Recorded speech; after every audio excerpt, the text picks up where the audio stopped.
Ontem nós falamos um pouco da necessidade que nós temos da necessidade de sermos um. Nós falamos da necessidade de sermos um em amor. Falamos um pouco daquilo que nos une. Proclamamos que aquilo que nos une é infinitamente maior do que aquilo que busca nos separar, porque aquele que nos une é eternamente, infinitamente mais glorioso. E hoje nós passamos um tempo desde cedo, passamos um tempo alinhando os nossos corações, os nossos pensamentos, permitindo que o Senhor, através da sua palavra, alinhasse-nos nele. Alinhamos também um pouco a nossa comunhão. Nós vamos fechar hoje à noite, fechando com algo que eu creio ser fundamental, algo básico, algo comum para todo aquele que é cristão. Nós vamos continuar falando um pouquinho da verdade que nos une, falar um pouquinho do Evangelho. E eu vou abrir lendo o texto que está no capítulo 1 de Romanos, no versículo 16, que vai dizer assim: pois não me envergonho do Evangelho, não me envergonho da boa notícia, porque é o poder de Deus para a salvação de todo aquele que crê. Não me envergonho do Evangelho, porque é o poder para a salvação de todo aquele que crê. Eu sinto que eu vou ofender algumas pessoas nesta noite, neste lugar. Sinto que vou ofender alguns aqui. Na verdade, se eu não fizer isso, se o que eu disser nessa noite não ofender alguns aqui, é porque provavelmente eu devo ter falhado na proclamação desse Evangelho. Porque até onde eu sei, existe algo que faz qualquer um que conheça o conteúdo do Evangelho, existe algo que faz o indivíduo se sentir tentado a se envergonhar diante dos outros. Existe algo na natureza do Evangelho que gera vergonha, gera medo, gera intimidação. E por que isso? Isso é porque o Evangelho é ofensivo. Isso é porque o Evangelho não negocia. O Evangelho não permite outras posições, não aceita outras versões. O Evangelho intimida o pregador, porque o Evangelho ele deve ser pregado em lugares onde as pessoas não vivem e nem querem viver o Evangelho. E que Evangelho é esse? Que boa notícia é essa, da qual todo aquele que foi salvo não deve se envergonhar? E é claro que a Bíblia, obviamente, ela tem algo a nos dizer sobre isso. Esse Evangelho em Mateus é o Evangelho ou a boa notícia do reino de Deus. Em Mateus, a ênfase do Evangelho está no fato de que o reino de Deus chegou. É que o reino de Deus está próximo, acessível. Em Marcos, o Evangelho é o Evangelho de Cristo Jesus, é a boa notícia de Cristo Jesus, ou a boa notícia de Deus, o Evangelho de Deus. Nos escritos de Lucas, o Evangelho, além de ser o Evangelho do reino de Cristo e de Deus, nos escritos de Lucas, o Evangelho é também o Evangelho da paz. Nos escritos de Lucas, o Evangelho é também o Evangelho da promessa. E nos escritos de Lucas, o Evangelho é também o Evangelho da graça de Deus. Em João não usa o termo evangelho, porque ele não vai nos dizer que o evangelho é sobre algo ou sobre alguém. Mas João, ele vai nos dizer que Jesus é o próprio evangelho, que Jesus é a própria boa notícia encarnada, que Jesus é a palavra, a mensagem, que Jesus é o evangelho que se fez carne. E é claro que toda a Bíblia fala da boa notícia do reino, fala da boa notícia de Cristo. Toda a Bíblia fala do evangelho da paz, do evangelho da graça de Deus.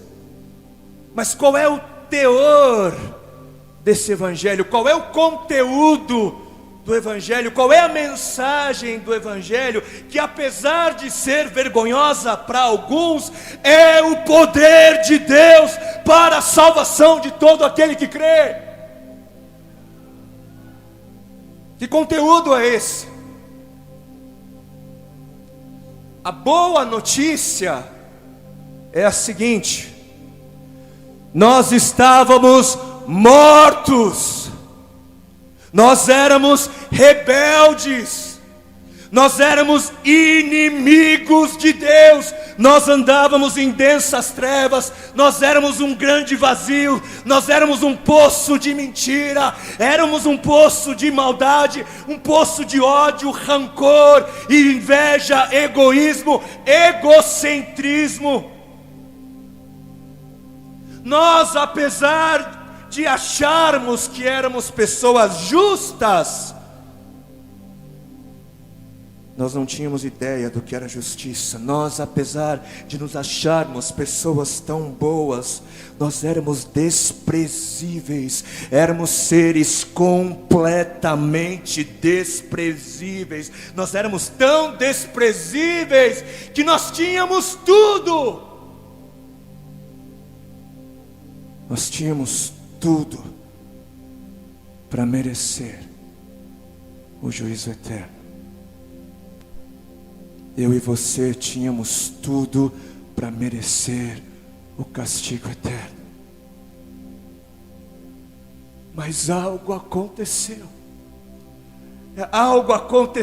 Algo terrivelmente miraculoso aconteceu. Algo que palavras não são capazes de descrever, algo que a mente humana não consegue compreender. Algo aconteceu.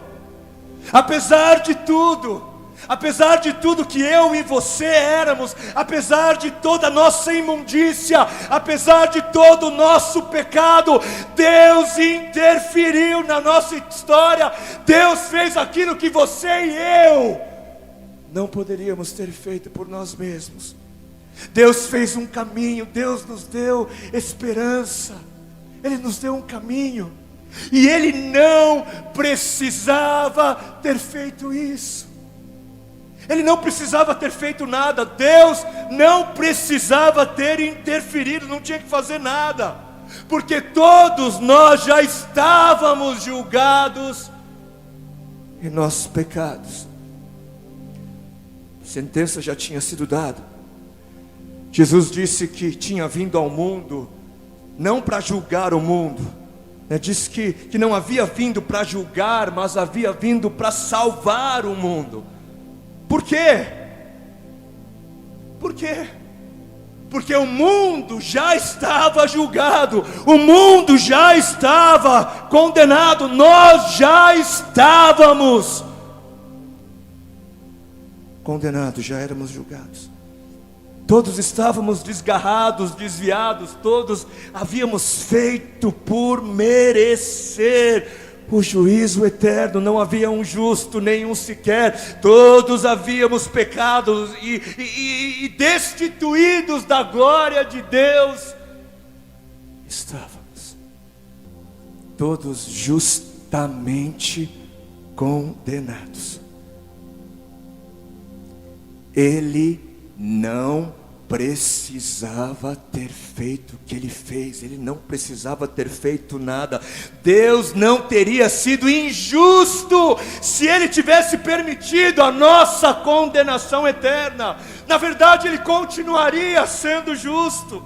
Deus não mudaria, Ele não deixaria de ser o que Ele é, mesmo se todos nós morrêssemos em nossos pecados. E é a partir daqui a gente passa a entender o porquê que a notícia é boa. A partir da nossa perdição, a gente começa a entender por que o Evangelho é uma boa notícia. E a boa notícia é que Deus não optou por justiça. A boa notícia é que Deus não escolheu juízo. A boa notícia é que Deus escolheu misericórdia, Deus escolheu graça, Deus escolheu amor. Deus não escolheu ser juiz, mas Ele escolheu ser pai. Deus não escolheu condenação, mas Ele escolheu uma chance ao perdão. E então Deus se fez homem. Ele se fez homem. Deus se fez homem e viveu no meio dos homens, cheirou o cheiro dos homens, comeu a comida dos homens, se submeteu a todas as limitações e necessidades dos homens. E esse homem passou a dizer que era Deus. Esse homem passou a pregar que era o caminho, a verdade e a vida. Esse homem passou a pregar que somente nele havia a resposta para toda escuridão e morte do homem. E esse homem foi morto. Esse homem foi morto. E foi morto porque era Deus. Foi morto porque era Deus. Foi morto para que pudéssemos receber uma justiça que não tínhamos. Foi morto para que ninguém pudesse acusar a Deus de ser injusto por não punir a injustiça. Foi morto para que a gente pudesse amá-lo, ao perceber que Ele nos amava. Mas esse homem Deus ressuscitou. Esse homem Deus subiu para reinar em glória e em justiça. E esse homem Deus nos chamou para o arrependimento e para a fé. Nos chamou para uma nova vida, nos chamou para sermos novas criaturas. Esse homem Deus nos chamou para vivermos crendo e confiando na sua pessoa. Foi isso que nós fizemos, é isso que nós temos feito. Nós éramos inimigos de Deus. Nós não queríamos saber de Deus, mas ao ficarmos sabendo que Deus nos queria, algo aconteceu em nós, algo aconteceu nos nossos corações. Um amor que não existia por Ele antes passou a existir. Um desejo que não existia por Ele antes passou a existir, passou a nos consumir. Quando ficamos sabendo de que estávamos separados de Deus e de que éramos seus inimigos, nossos corações, eles se encheram, foram convencidos do nosso pecado, da nossa maldade.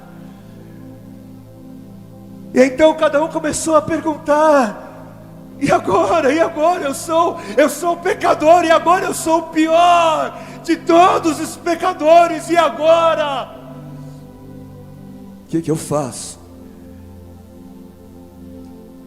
E foi aí então que ouvimos um grito que bradou da cruz do Calvário, dizendo: sim, sim, há esperança para você, sim, há esperança para todo aquele que crê, sim, há esperança para todo aquele que ouve as minhas palavras. Porque não existe distância que eu não possa alcançar, não existe pecado sujo demais que eu não possa lavar, não existe escuridão densa demais que eu não possa desfazer, não existe alguém pecador demais que eu não possa amar. E ao ouvirmos isso, ao ouvirmos esse grito que veio da cruz, algo passou a tomar conta de nós, uma felicidade, uma paz, uma alegria. Ao ouvirmos esse grito, nos arrependemos. Ao ouvirmos esse grito, nos voltamos para Deus e passamos a confiar no homem Deus, passamos a confiar em Cristo Jesus. Foi isso que aconteceu conosco. Esse é o poder do Evangelho, esse é o poder de Deus. O Evangelho é o poder de Deus, é o poder de Deus. E se o Evangelho é o poder de Deus, eu preciso fazer uma pergunta. E talvez você se ofenda com essa pergunta, mas eu tenho de fazê-la mesmo assim. Em amor eu preciso fazê-la. Você que há muito tempo ou há pouco tempo tem ido à igreja, você percebe esse poder agindo na sua vida? Você que domingo após domingo, sábado após sábado, culto após culto, você que tem se reunido com cristãos, você se percebe como alguém que é uma nova criatura. Você percebe que algo aconteceu na sua vida a ponto de fazer você perceber que é uma outra pessoa. Depois de ouvir o Evangelho, você se apaixonou por Deus. Depois de ouvir o Evangelho, você passou a amar o que Deus ama e a odiar o que Deus odeia. Depois de ouvir o Evangelho, o que antes te atraía, agora não te atrai mais. O que antes era bom para você, hoje não é mais. Aquilo que te aprisionava, agora não te aprisiona mais. Você sinceramente consegue perceber em você alguma evidência de que você é uma nova criatura? Porque se a sua resposta a essas perguntas é não, se ela é não, por favor, preste bastante atenção. Se a sua resposta a essas perguntas é não, então ou você ainda não foi alcançado pelo Evangelho, ou você ainda não ouviu o Evangelho. Porque o Evangelho é o poder de Deus, o Evangelho é o dunamis de Deus, o Evangelho é o poder estrondoso de Deus. E quando esse poder estrondoso alcança a vida de alguém, esse alguém não é mais o mesmo. Ele não é mais o mesmo. Alguém que tem um encontro com o poder de Deus não permanece mais o mesmo. É impossível ter um encontro com o poder de Deus e permanecer o mesmo.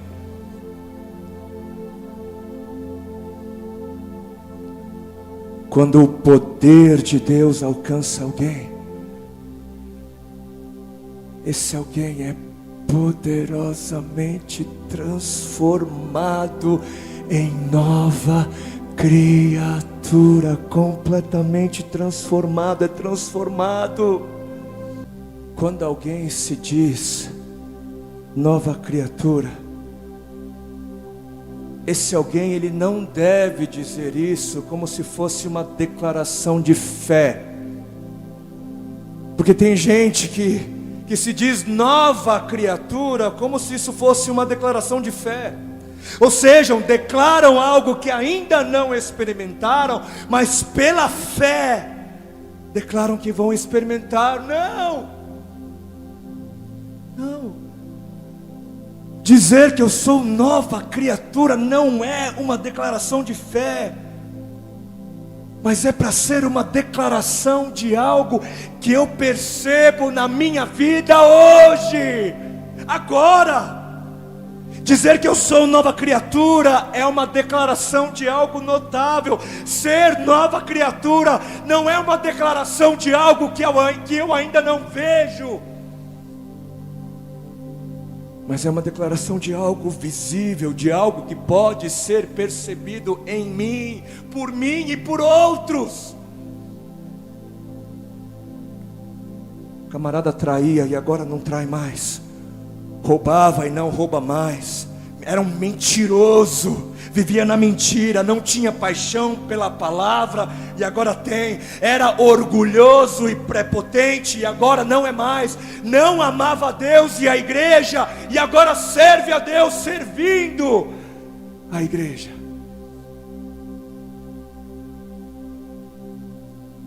O Evangelho é o poder de Deus. O Evangelho é o poder de Deus. E o poder de Deus não é um poderzinho. Não confunda Deus com outros deuses. O poder de Deus é estrondoso. O poder de Deus é abalador, é transformador.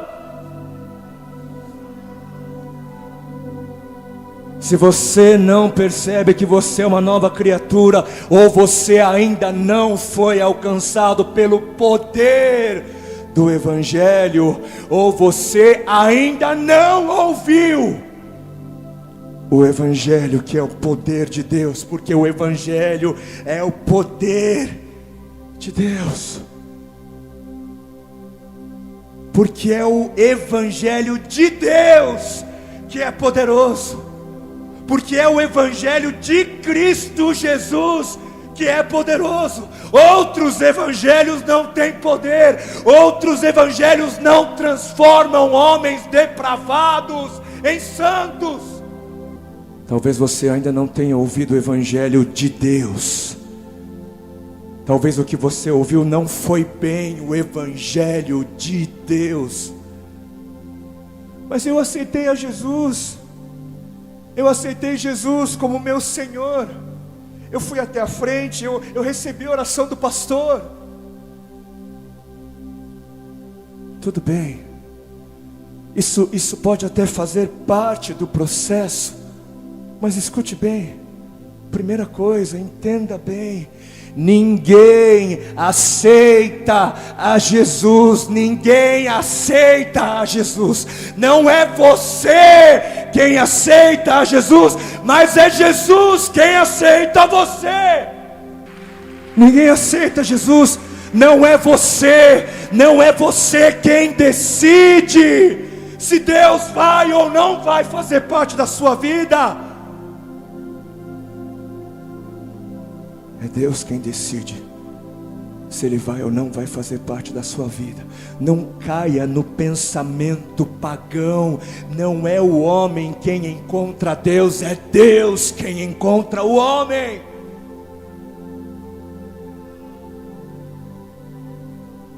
Não é você quem aceita Jesus, é Ele quem te aceita.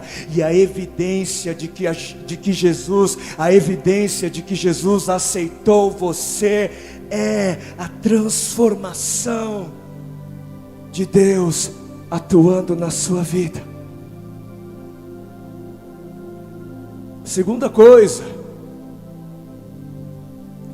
ninguém aceita Jesus como Senhor. Ninguém. Onde é que está na Bíblia que devemos aceitar Jesus como Senhor? Ninguém aceita Jesus como Senhor, ninguém. Porque você aceitando ou não, Ele é Senhor da sua vida. O homem aceitando ou não, Jesus é Senhor de todo homem. o homem reconhecendo ou não, Jesus é Senhor. Ele é Senhor de toda a história. Jesus é Deus. Ele é Deus. Ele é Deus. Ninguém aceita Deus como Senhor. Deus não precisa que ninguém o aceite como Senhor, porque Ele é Senhor de tudo e de todos. O homem perceba isso ou não. Esse evangelho não tem poder, porque nesse evangelho quem tem poder é o homem. Esse evangelho não tem poder, porque nesse evangelho quem detém o poder é o homem. Nesse evangelho o homem não é apresentado ao poder de Deus, mas é apresentado ao seu próprio poder. Aceita aí, vai. Poxa, aceita Deus aí.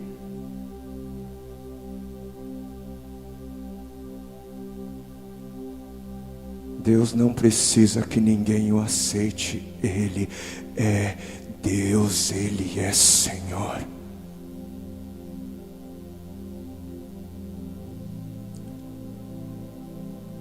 Você precisa perguntar a você mesmo, a você mesma: o evangelho que eu ouvi confrontou o meu pecado? O evangelho que você ouviu confrontou o seu pecado? O evangelho que você ouviu te levou ao arrependimento? Ele fez com que você percebesse que é um ser miserável, pobre? Você precisa se perguntar se esse evangelho, ao fazer você perceber a sua miséria, se esse evangelho te fez clamar: e agora? O que eu faço? E agora? Para onde eu vou? Você foi levado a ter um coração contrito e quebrantado. Você foi levado a perceber que é nada, que não tem nada, e acima de tudo tem uma dívida de morte. Porque foi por esses desesperados que Deus deu a sua vida. Porque é para esses que têm um coração aflito por terem percebido a verdade. É para esses a quem o Senhor diz: você foi levado à verdade. Você foi levado a perceber que é pobre, fraco e nu, e que nada pode fazer por você mesmo. Você está aflita, você se vê na escuridão. Deixe-me te dizer algo, diz o Senhor: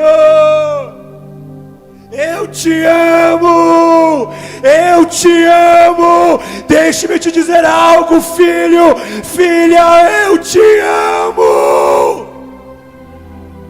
Eu te amo mesmo assim, eu te amo mesmo assim, eu te amo mesmo depois de tudo, eu te amo mesmo que você saiba que não merece o meu amor.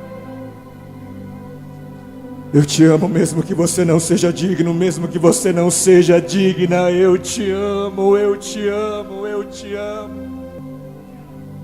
Eu sou amor. Eu sou o amor, eu sou a manifestação do amor.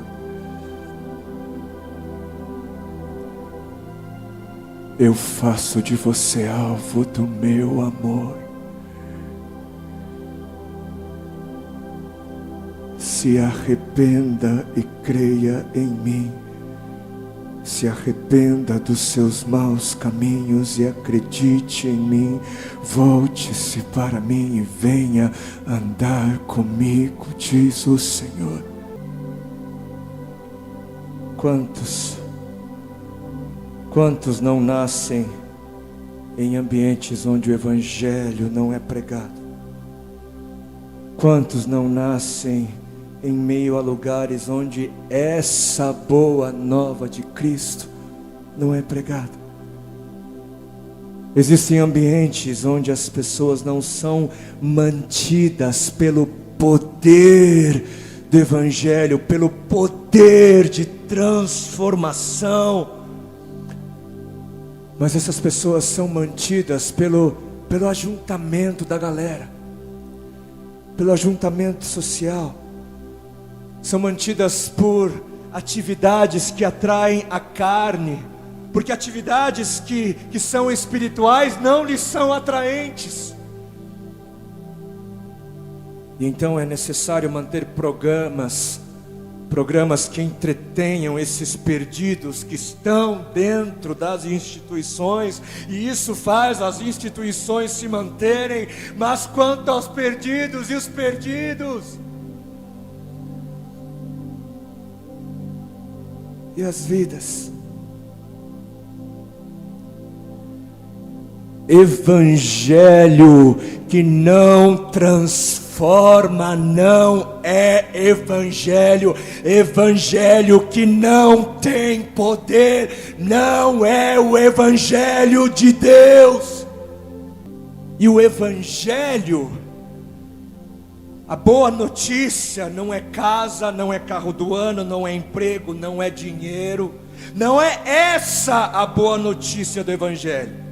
Não é essa a mensagem que é o poder de Deus para salvar todo aquele que crê, não. Esse tipo de notícia é boa não para salvar, mas esse tipo de notícia só é boa para atrair gente interesseira. Esse tipo de notícia só é boa para o tipo de gente que quer continuar, sobretudo, amando a si mesmo à custa de Deus. Esse tipo de evangelho só atrai gente que quer ir para o céu, não porque ama a Deus, mas porque se ama demais. Esse tipo de evangelho só atrai gente que quer ir para o céu, não porque Deus lá reina, mas porque lá quer reinar da mesma maneira que reinou aqui. Não seja pega de surpresa quando o dia do Senhor chegar. Não seja pego de surpresa. Deus não é Papai Noel. Deus não é um velhinho dócil e meigo que acha bonitinho tudo aquilo que ele vê. Não. Ele é santo. Ele é santo, Ele é santo, Ele é santo, Ele é santo, Ele é santo, Ele é santo.